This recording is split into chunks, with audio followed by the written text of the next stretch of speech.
my thing is the details. Company logo, notehomebuyer@gmail.com. You know, just being professional and painting this picture like we're this big operation when really we're just a bunch of grinders trying to make it happen. Welcome back to another episode of Multifamily Strategy. I'm your channel host, Christian Osgood, joined today by Spencer Weinberg. Spencer, welcome to the channel, man. Welcome to the pod. Thank you.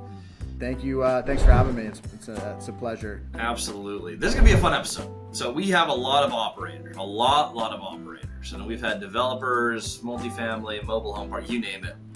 We've had on this channel. We have never interviewed someone whose primary business is wholesale.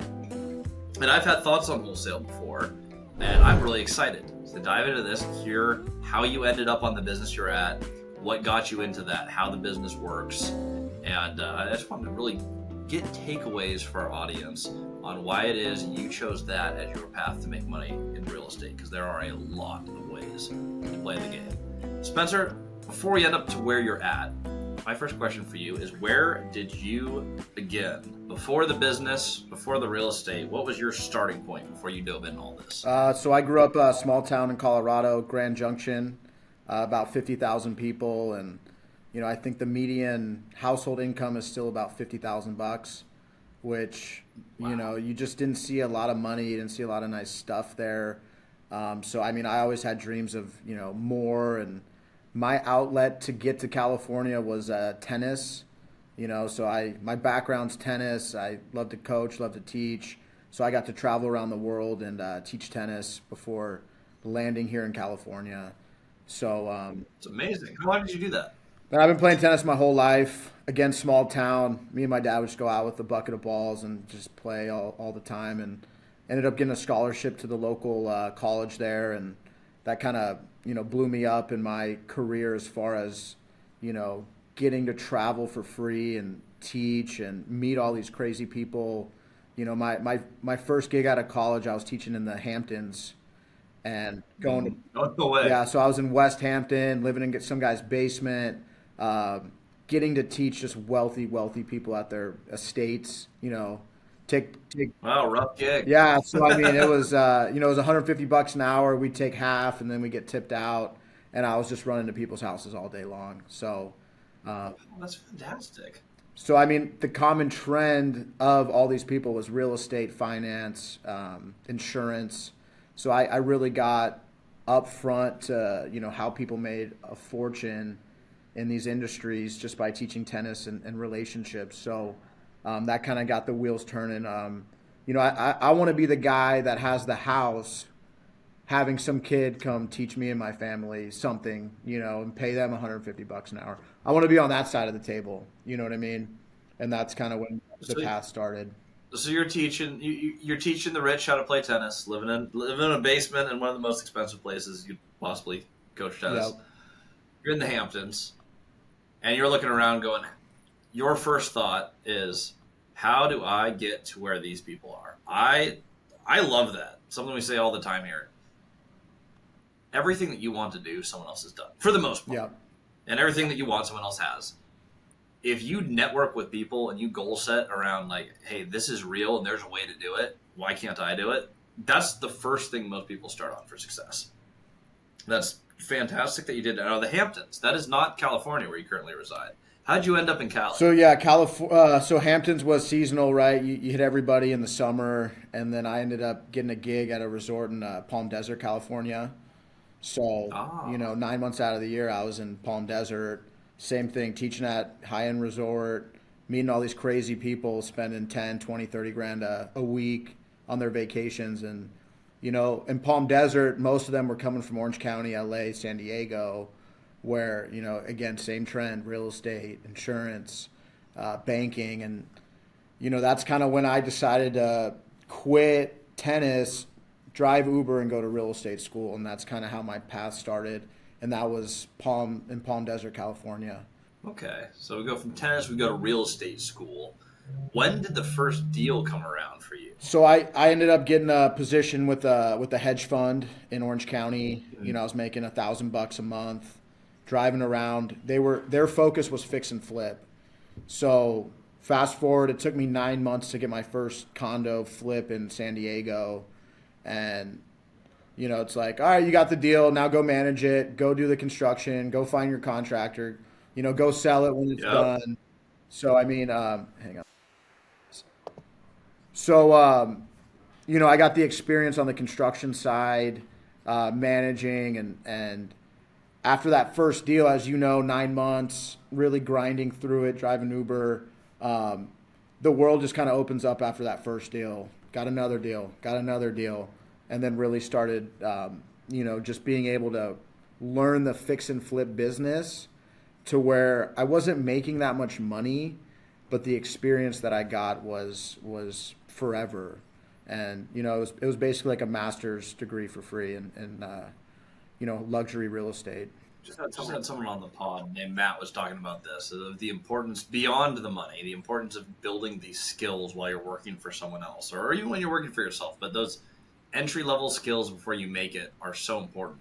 When you were going through those first few transactions, was there one skill that you found that you were particularly good at, or was there like what were the things that you learned that helped you build the business that you have today during that season? That's a great question. So the biggest skill that I had was the communication factor of the, getting my offer accepted. Because back then we were working directly with real estate agents, MLS.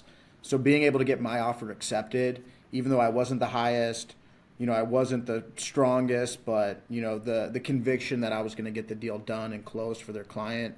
I really figured that the sales and just the communication side of it was where I strived.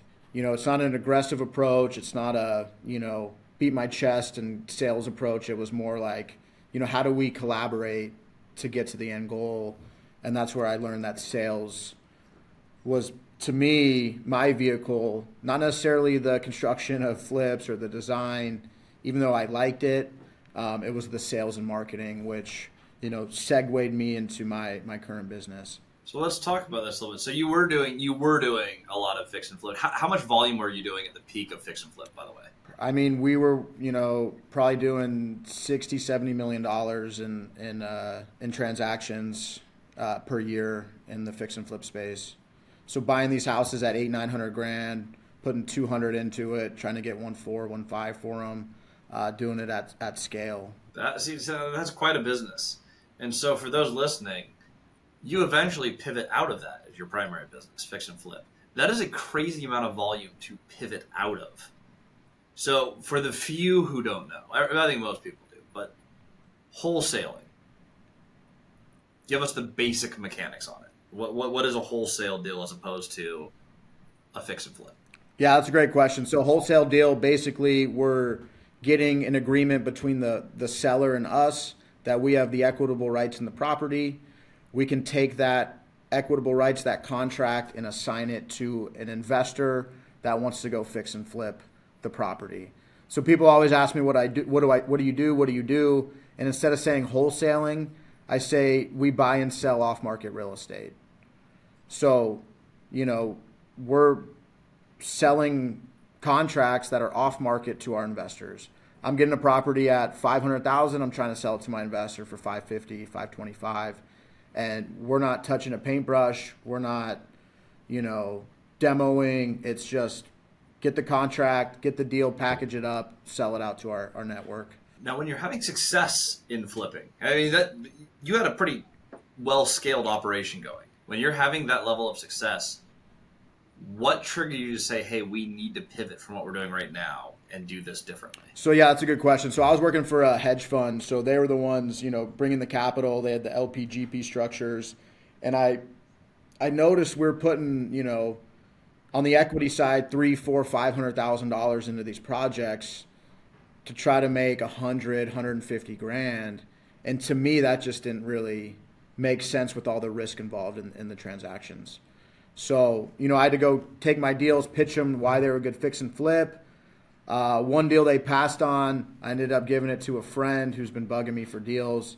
I did my first wholesale deal in 2020 or early 2021. Made that quick money in 10 to 15 days, and the rest was kind of history for me.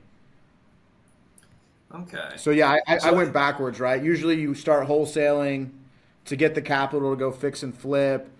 then start developing where I did it all backwards. I knew the fix and flip business, and I knew the numbers and where investors needed it to be at. But then I used that knowledge to really scale our wholesale business. Well, I think what you did makes a lot of sense with what you said earlier. You're like, what is your skill? You're like, okay, I developed sales and marketing. I'm good at sales and marketing. What's the highest velocity piece of real estate if you eliminate everything else outside of sales and marketing? Like sales and marketing, if you're just doing that, you have more velocity in wholesaling. Plus risk mitigation. How much do you risk on a wholesale deal? What do you do to protect yourself from downside in a wholesale? So our protection is when we get a property under agreement, we have a showing, one-time showing for our investors. Bring your contractors, bring your architects, bring whoever you need to bring. It's a non-refundable deposit. Obviously, it's much more than we have agreed with the seller. So that way, if anything happens on that deal, the deposit is hard, and we can leverage that deposit if there's any rockiness in the transaction. How many transactions are you doing on average right now? It's a tough question because we do it in SoCal. So I mean, we're averaging anywhere from $200,000 to $300,000 in wholesale fees. Whether that's 5 deals or 10 deals, it's usually 6 to 8 deals a month. That's still not half bad. Yeah. How does one go and scale this business? So you have the sales and marketing skills. There's a lot of competition here. Wholesaling, widely thanks to bigger pockets, but also a lot of other players. There's a lot of content, a lot of content out there about wholesaling and using wholesaling as a way to get started in real estate, which I kind of like the way you did it. You found what you're best at, and you're like, I'm going to double, triple down in this. For you, what works to scale a company like that where you're actually doing volume when you have so much competition in the space? Yeah, I mean, that's a great point. Obviously, we started with 5 cold callers, started having success with the cold calling and the lists, really getting in front of the sellers directly. And then we started allocating more to, a text budget, started converting, then we started hiring, and then we went to the pay-per-click. And now it's just, kind of snowballs from there once you start having leads come in where you can start building and scaling an operation. Because most guys, they want to go on pay-per-click and they don't have the budgets. Our budget, I think we started with $4,000 a month. That was 3 callers, a list, a CRM. We didn't get so complicated with it. And we just gradually, it was the snowball effect to where, last week we had a big tour at Google because we're one of their highest paid customers in the pay-per-click space in our industry. So, now we have a whole Google team dedicated to our account to make sure that, we're running smoothly. Directors, everybody was flying in to meet us from San Francisco because we're one of their biggest clients now. But it started with that $4,000 budget with we call it cold outbound marketing. Cold outbound marketing means you're reaching out to that prospect. They don't know who you are. They don't have any idea what you want, and you're trying to generate business cold versus inbound, which is TV, radio, pay-per-click, mailers. What was the original goal going into this? Taking it back a little bit. You scaled multiple businesses in real estate relatively quickly, very large. Your ability to operate and scale is really impressive. What was the original motivation behind that? Was it really just like hey, I saw these rich people's houses and I want that for my family? Or is there some specific, I need to hit this, therefore I built my business to X? Again, I mean, going back to the fix and flip and the capital and just how extensive it was with, how much money was required in these projects. The ultimate goal was to not manage the projects, not do the work, not have the city involved in the permits. The goal, I guess, for me was to do less, not knowing that I'm doing a lot more now, but it's more of what I enjoy. So the goal was to get out of relying on other capital partners and other investors to raise money to buy deals where now our marketing dollars is our money, and I don't have to report to anybody. So I guess to your point, the ultimate goal was freedom and being able to do it our way without having $300,000-$400,000 to have to come up with to close on a property and flip it. You're in a fun business where it's to spend money to make money. It's very cut and dry, high margin sales and marketing. You send out your marketing dollars. You need those marketing dollars to have a yield. They come back, get a contract, sell the contract. I love the business as a salesperson. I love the model. You start with a $4,000 budget. How do you determine when it's time to scale, and how do you manage that risk as far as the marketing gamble of we're going to put out this much and we hope to bring back this much? How do you make those decisions to scale a company as quickly as you That's a great question. So, I try to run quarterly, 6-month, 9-month, 12-month reports. And as we started, when we first started, it was just how do we get revenue in the door? And then we looked at it from a 6-month game plan on cold call. And it's like, man, we spent $15,000 to make $70,000. Right? So we're at a 4 or 5x on the money. It's like, okay, let's hire another caller. Let's hire another caller. You don't want to go too big too soon, but at the same time, you got to look at that return and know that you're getting that type of return on your cash quickly. So it's like, what other channels do we need to get in front of these people, and what returns are these getting? So for example, 6 months, we're 4xing our cold call marketing dollars. Well, how much do we need to spend on text? Run that for 3 months. Run that for 6 months. What's the ROI on those dollars? Okay, now we need another vertical of leads. Now we got more guys coming in the door, helping us call and doing the sales process with us. Let's keep the ball rolling. One of the first mentors I ever had, he was a genius with business ideas, but no ability to integrate. Like, horrible operator, really good visionary, but had too much ego to empower people to come in and make his business better. That was his downfall. One thing that he did that he messed up is he built a call center, and when it wasn't making enough money, it just wasn't turning around. He was doing lead gen for his brokerage. I think there's a better way to build it, but that's what he was doing. Collect data, get lead gen. His solution was, it's not making money yet. What I need to do is double the size of my call center. And of course, being business people, we know throwing more money at the thing that's not working is never the answer. You need to innovate or move around that. What you said, and I think this is a huge takeaway for anyone in real estate, in business, incremental growth, especially in the marketing game.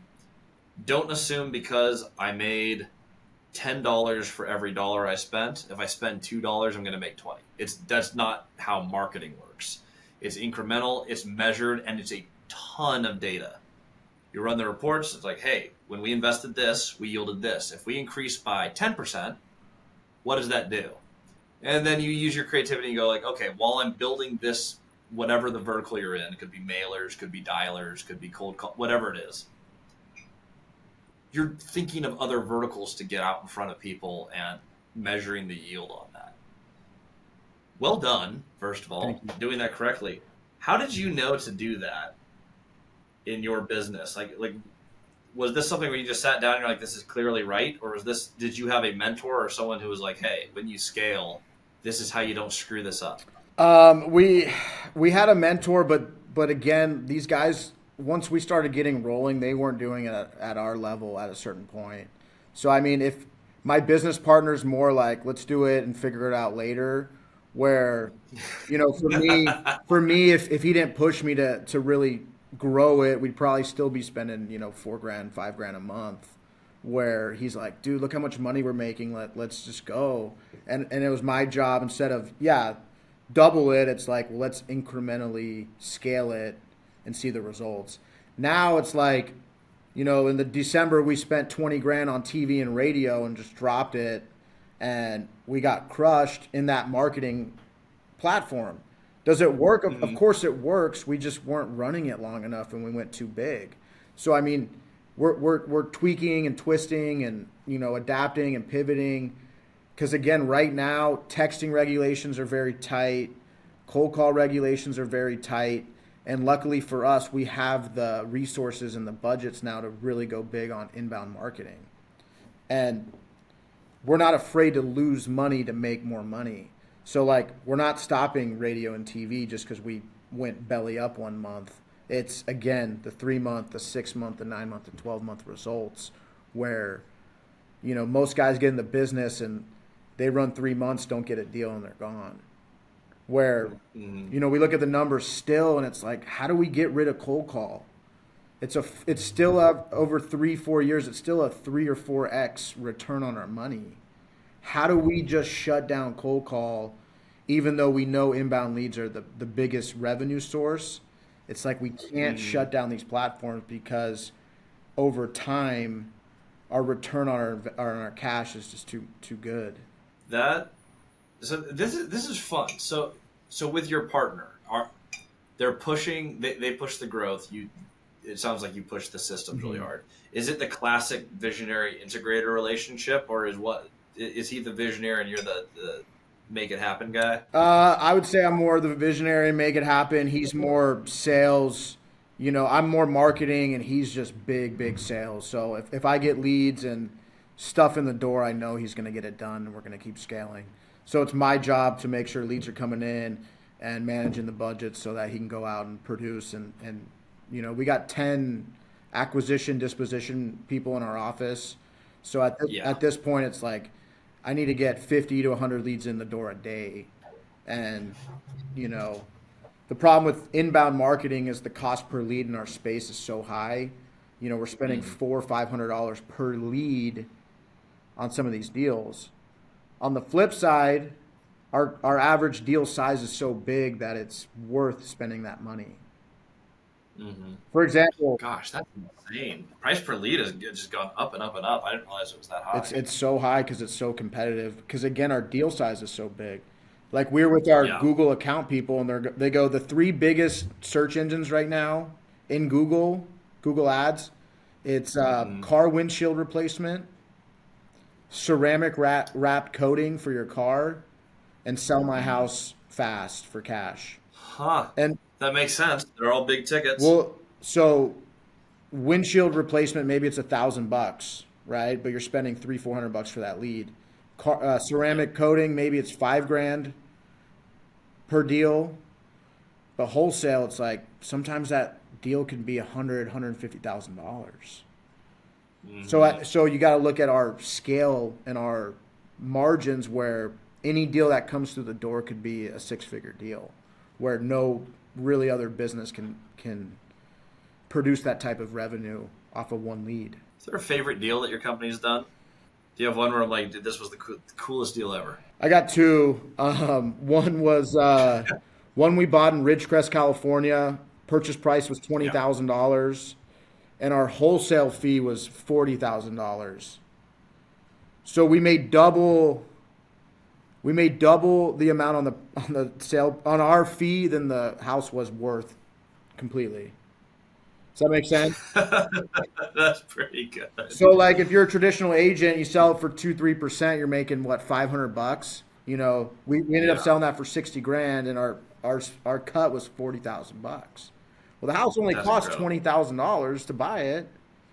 So I mean that was kind of our best deal, where it's like we made twice as much than the house was worth. That is insane. So small deal, but the yield on the dollars was insane. That's super fun. What's the other one? It was just a house in San Clemente, California. Basically, we couldn't get in the house just because there was just packed to the brim. Seller hadn't been there for 10 years. We met him, and all the neighbors are just flocking over. Everybody wants to buy this house because it's the shittiest house in the neighborhood. And I mean, to date, that was our biggest fee by far, and it was a text lead. By far the biggest deal we've ever had. I've had mixed reviews on this, surprisingly, on this pod, actually. I've had a lot of people who have gone through and they're like, yeah, I'm in real estate because I like the money and I'm good at it. And it's for other stuff. And I've had people who love the game. Do you love wholesaling, or is it a means to an end for you? I think we're just getting – no, I love it. I mean, I think we're just getting started. I think the dopamines of just finding the next deal and getting the next deal and getting our investors excited about what we're putting out. Can I do this for the next 20 years? Probably not. But at this point, I mean, we're probably going to retire in the next 10 if we keep scaling up the way we are. So that's kind of the goal. That's amazing. of all the things with the sales, the marketing, the scaling, the vision, what thing about you, what are you the best in the world at, and how's that affected your business? Like, what unique thing of Spencer? It's like, because I am Spencer, we're able to do this. It's that brand recognition. It's that, being able to label yourself as one of the experts in your field. Because again, our business, it's very low barrier of entry, right? So if you're just a Yep. little bit more professional, a little bit better polished, a little bit more, my thing is the details.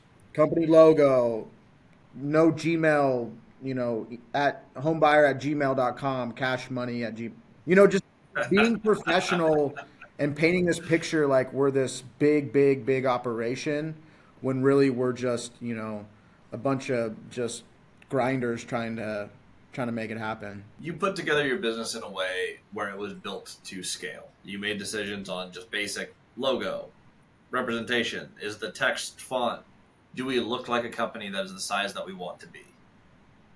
For people listening, it's not like, oh yeah, you were just faking it by looking better. It's like you have a plan, and you're like, we're going to put the pieces in place, and we're going to operate as if we're the larger company that we are going to one day be. And you guys are doing serious volume.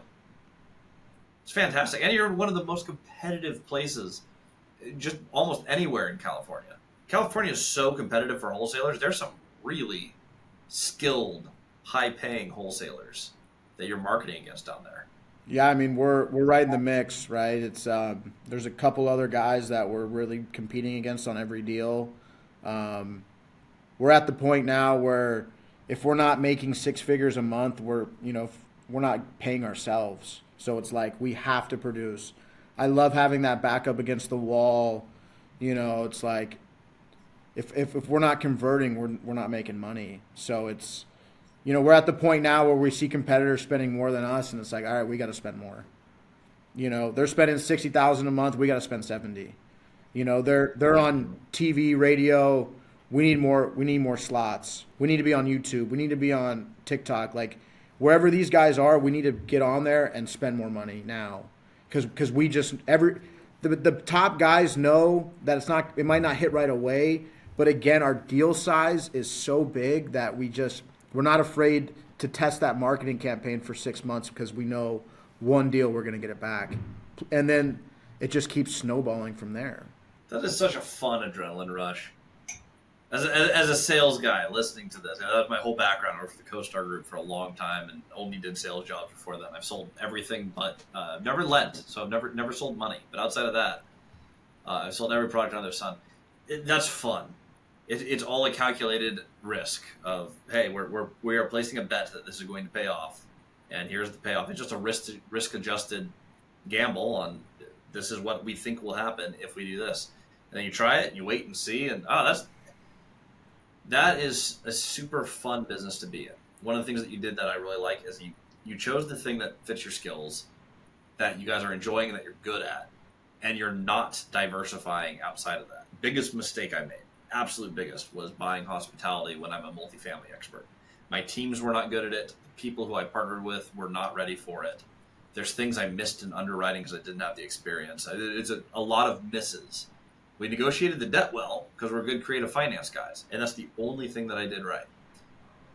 When you are building a business like this, was it pretty early on where you just identified, like, did you do a few deals and just immediately, this is the thing, and just full pivot? Yeah, I mean after that first wholesale deal, 10-day close, got paid, just as much if not more than if we actually did all the work ourselves. It was like, I need to get into this business. This is where I need to be. And to your point, right?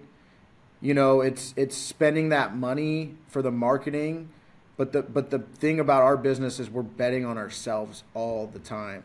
If I'm spending all this money on a marketing campaign, we're betting on ourselves that we're going to be able to convert that opportunity where, if you go buy a multifamily deal, you're betting on market, you're betting on rents, you're betting on, not betting, it's more calculated obviously, but there's so many variables that you can't control, which is what I noticed on the fix and flip side, where wholesale, there's variables, but again, we're betting on ourselves and the leads.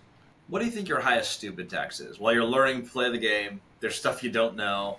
Is there anything that you got blindsided along the way? It could be when you were doing the flips. It could be, even in the wholesale business. Yeah, I mean, What's the highest tax you paid to learn to be where you're at? so I lost about 200 grand on a development deal. Woo. Yeah, I gave my contractor partner way too much money up front at the time.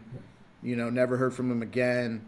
It's like 5-year relationship, and once you partner up, it's things are different when they don't have skin in the game. So I got kicked in the nuts pretty early on, especially on the fix and flip development side, where it's like I would have rather put all that money into a marketing campaign and lost it betting on myself than giving it to the guy and just having him disappear. So I got kicked in the nuts, and really that kind of solidified my love and passion for the wholesale business, because it's like I couldn't control. I could have controlled the process as far as how much I gave him up front, but we're trying to do these projects fast and trying to get the jobs done quick, and I just gave him way too much money and never heard from him again. I've had it was a renovation project, but a hotel conversion that we were doing, 24 units. The guy who partnered, the capital partner, owned a development company. He's like, I can get our cost way down. It's going to be amazing. 3 months went by. They're supposed to have kitchenettes done. They had one deconstructed kitchenette still in packaging, just sitting in a unit. That's all they did. He's like, I need to be paid. I'm like, paid for what? Delayed the project forever. It was an absolute nightmare. I have found majority of people, developers are the richest people in the world until they're not. Until you get one bad project. Most people, when I ask, like, hey, what's the one thing you regret doing in real estate? People are like, I tried to build. It's really hard. It's expensive. People take advantage of you. There's a ton to know. You have permitting. In my opinion, building real estate is the worst job in real estate. Which is probably why it can be so lucrative. I mean, it's the highest potential yield, but most people get wiped out on one development deal, or it's expensive to learn. I feel you there. If you're looking to getting started, you're early in the game. I would. Development should be the last thing you do. Yeah. I talked to a developer who's very successful. This was his advice. He's like, buy multifamily or rentals for stable cash flow. If you're going to get into development, own real estate so you have the operations down. You're going to have contractors in your network.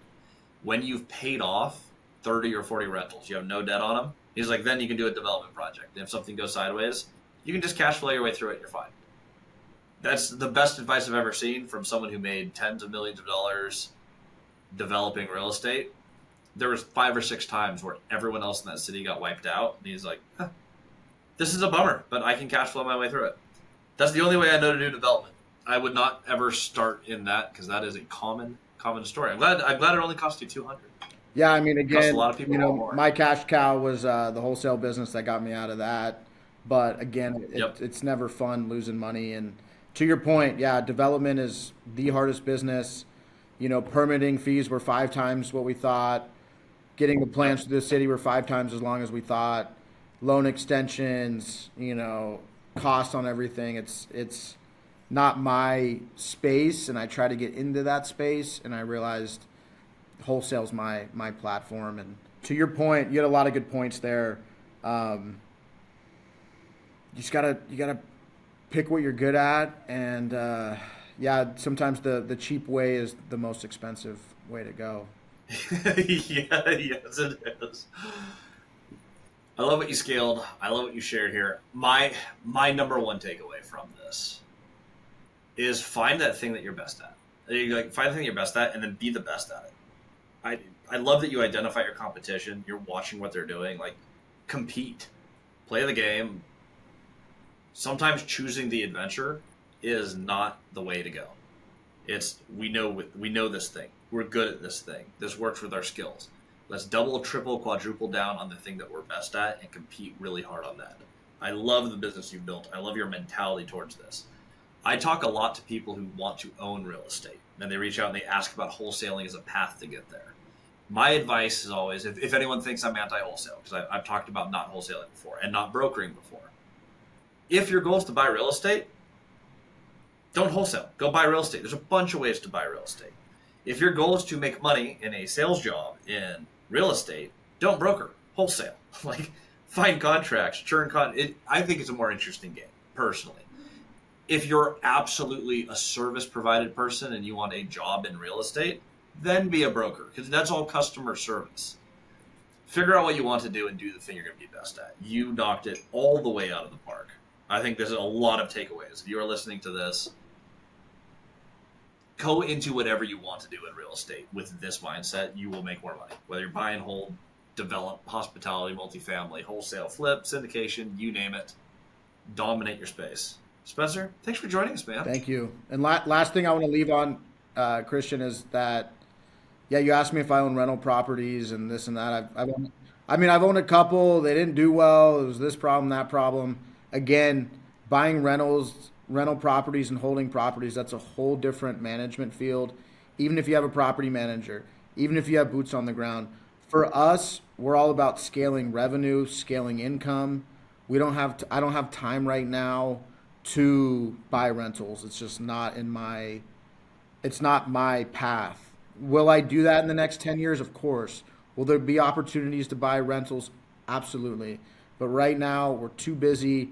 We're making too much money wholesaling to go buy, I get your business. I love your business, but I'm going to let you do that. And I'm going to be in my space until I can. When everyone sticks in their lanes, everyone makes more money. It is the best thing. I love working with a good wholesaler. Love it. When someone comes in, hey, I have an opportunity. Yeah, I own a property management company. My specialty is going to be, I'm going to take this asset and I'm going to hold it forever. I'll get the tax benefits, I'll get the write-offs, but I make my money stabilizing and optimizing buildings. That's what my team is good at. Why on earth would I spend all my dollars marketing and trying to drum up deals when someone else can do that and make a ton of money doing that? Yeah.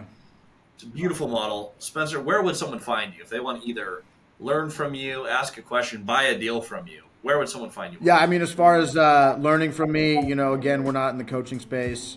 We're just, 100%, 110% in our business. But you can find me online, Spenny_OC. I do give out value, occasionally. So, happy to share. I'm happy to connect and kind of guide you, right? But as far as coaching, mentorship, stuff like that, we're just, we're in scale mode. No distractions. There we go. If you're looking for a deal, Southern California, this guy has the deals. Let's go. Appreciate you, man. You have a good one. Everyone else, like, follow, subscribe wherever you're listening to this, and we'll see you